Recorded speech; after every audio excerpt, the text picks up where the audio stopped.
So my name is Jenni Sanchez. I've been coming to Rancho since 2004 with my family. We moved here from San Diego, and I remember this was one of the first churches we attended, and we just stayed since then, and I've been attending ever since. So I started off volunteering first in the nursery. One of my friends that I made at Battle Zone, her family was volunteering, helping out in the nursery, and she asked me to help out with her. So I started working in the nursery, just kind of volunteering with her and the 2-year-olds when we were at that church on the hill. And then I remember going to DV8, which was Uprising for the OGs, I guess. And then I've gone to missions trips. We did the Mexico trip, building houses, visiting the orphanage. I've been to Ethiopia and served with the Breakfast Club there, which is an amazing organization that helps the kids, and I've just loved being able to connect with all the different ministries that I've been involved in, but most importantly, the one with human trafficking. My friend was going on mission trips at the time to Ethiopia, and she came up to me and she approached me and told me, "You've been on my heart, and I really think that you should go on this next trip with me." And I just told her, no, I don't think Africa's really my deal. So I prayed about it. She shared when the next meeting would be, and she goes, "I will be praying as well for you, because I really think you should be there. I really think you should go." And I went to that meeting, and that's where God kind of confirmed that I was gonna go. So coming to Rancho, I was 10 years old, and my first experience here was just, it was different. I had been at a church in San Diego where it was very diverse. We were in a very ethnic community. So I saw a lot of people who looked a lot like me.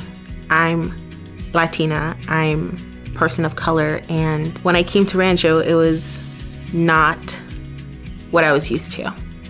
So I felt the need at the time and growing up in Rancho to kind of tone down my Mexicanness and kind of mimic those behaviors and things that I saw in my friends who were white do. Not so I could stand out, or not so I could just be different, but just so I could blend in and fit in with everyone else, so I wouldn't look so different. I just tried to adapt and blend in more. Recently in our small group, we were having a conversation about racial reconciliation, kind of in the preparations of leading up to us studying the book, Be the Bridge, and just those conversations that we were able to have with other Latinas in that group.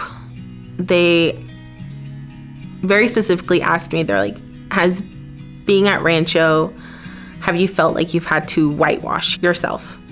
And I just remember not really being caught off guard, but never really truly being aware that I was doing it. And it was in that moment that I thought about it, and I was like, yeah, I have. So many times, so many different things, so many experiences where culturally I would have done it differently, but I knew that wasn't how my white friends would have done it. So I kind of went the way they would have handled a situation or how they would have reacted. There's a lot of incidents that we had just living here in Temecula and being a very Mexican, ethnic, or people of color. We definitely didn't fit in some situations. We'd get looks. But one particular instance that a lot of my friends and families and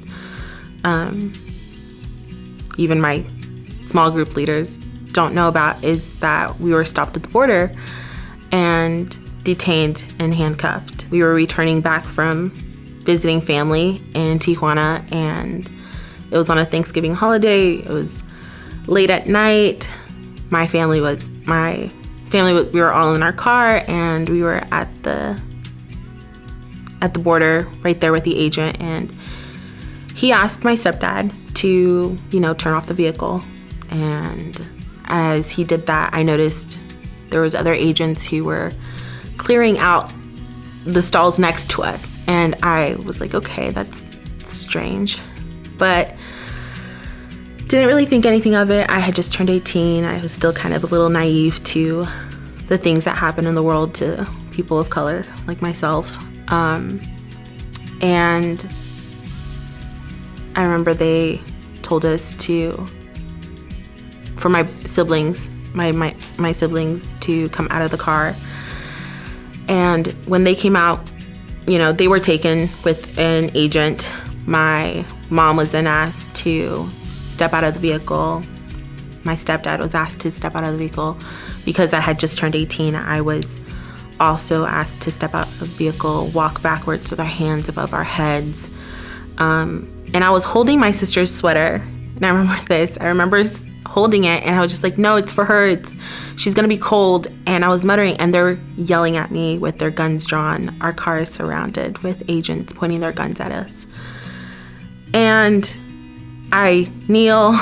I finally give them her sweater, and they handcuffed me. My hand got cut with the handcuffs. They searched us thoroughly. My brother was escorted as well with us, and he was 14 at the time, but my brother, he's tall, and he was just really tall for his age. And so they said, if anything, the guns and drugs are going to be on him. He's going to be the one that's hiding them. They searched our car. They detained us for hours, and without any explanation or apology for holding us up for the night, they released us, and they just said, well, we didn't find anything, so you're good to go. And I recently casually mentioned it to my small group leader that, yeah, I've been handcuffed and detained before, and I have no desire to do it again. And it caught her off guard, and she was shocked, but I'm thankful that we were able to have a conversation. Whereas before, I don't feel like we would have been able to have those conversations, where it wouldn't have been something that she would have delved into. Might have been something blown off, or we would have just brushed it off like, oh, whatever, it happens. But that's just something that I haven't really shared with any of my friends or colleagues or anyone around us, because there's just never been a time to bring it up or to share about it. But now there's been doors and opportunities to really have those honest conversations. So after that incident, it's still kind of upsetting, because sorry. That's okay. So that incident really kind of changed how I looked at the people around me and how they perceive me. I didn't really think that when they were emptying the stalls around us, I didn't think that they were coming for us. I thought something else was happening, and they were going to take us to safety. I didn't think they were thinking we were the criminals. I didn't know they could look at a family with young kids coming back from vacation, visiting family, and think we were hiding drugs and guns in our car. And so it's really stuck with me. So since then, I've kind of always kept my guard up, just made sure that I've kept my head down. I've worked hard, didn't draw any attention to myself. Kind of just, again, blend in, fit in, and kind of go with the flow of things. Don't cause any issues. I'll say it. I'm an immigrant. I came here. I was undocumented for first few years of my life living in the U.S., and then I became a legal permanent resident.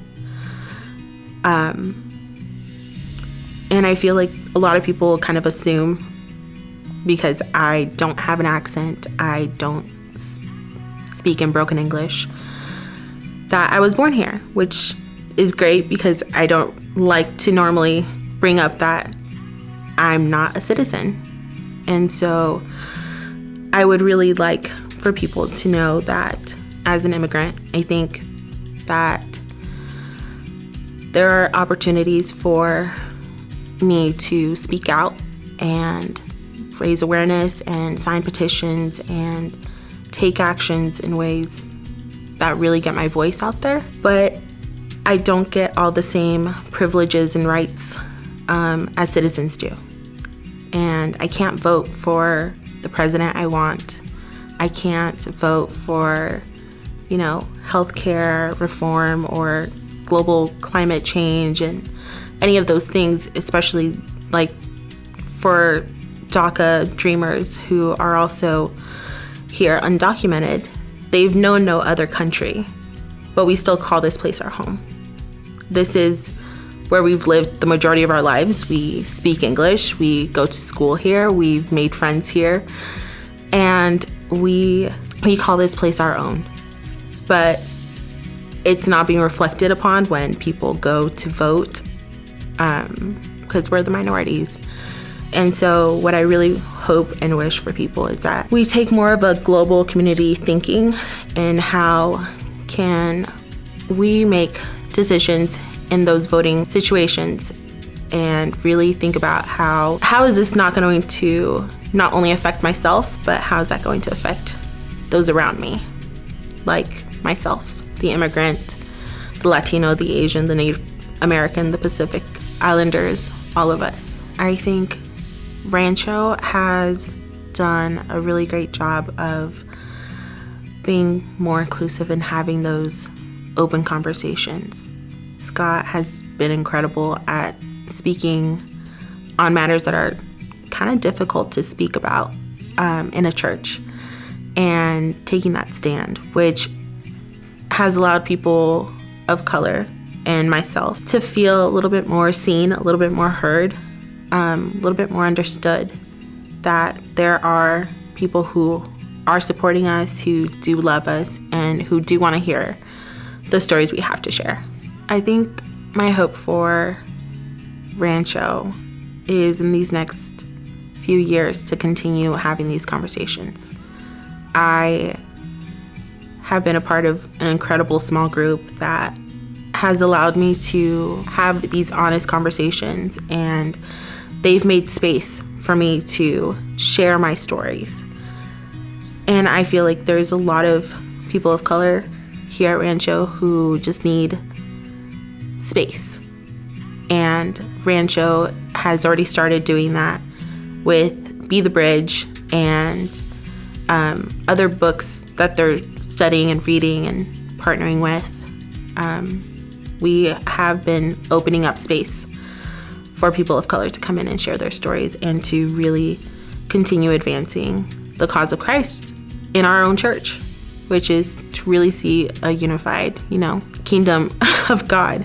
So I have three younger brothers, and one sister. And my sister was the youngest at the time, and she doesn't really remember much of it. I know my brothers, one of my brothers, the one that was searched and accused of holding the guns, he is still very wary of law enforcement, and we're just we're kind of have our own little trauma and PTSD from it, but it's shaped how we view certain things, and like gun reform and law enforcement and all that. So well, for me, I know my family, we have both.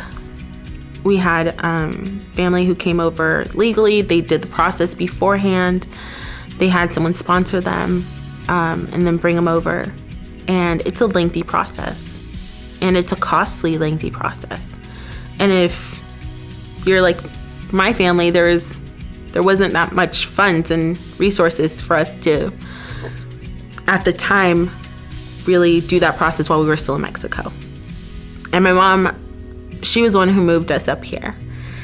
I was just 3 years old when she first moved up here, and then I was 5 when I came over, and she came over just to give us a better life, better opportunity, and we weren't able to get those resources to go through that process until we came over, because at that point, that's when we had, she had a better job, and she had support and help from family here to kind of help guide us through the process. And there are, a lot of like the DACA dreamers, their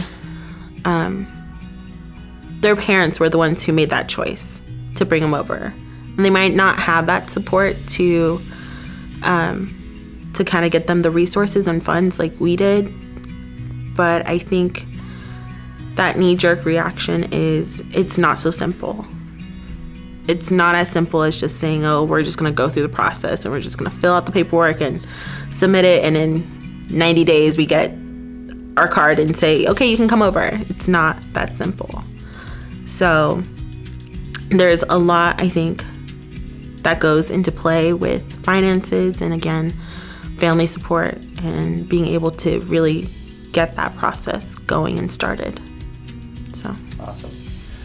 Well, and then the Supreme Court just voted last week. Surprised everyone with the DACA ruling. I was really happy. Yeah. I was really happy because I know the Supreme Court voted not to end the DACA Dreamers program, which is going to protect hundreds of thousands of immigrants just like myself. Even though I'm not at risk of being sent back to my country, but there's a lot of them out there that this is going to be just a relief for them as well.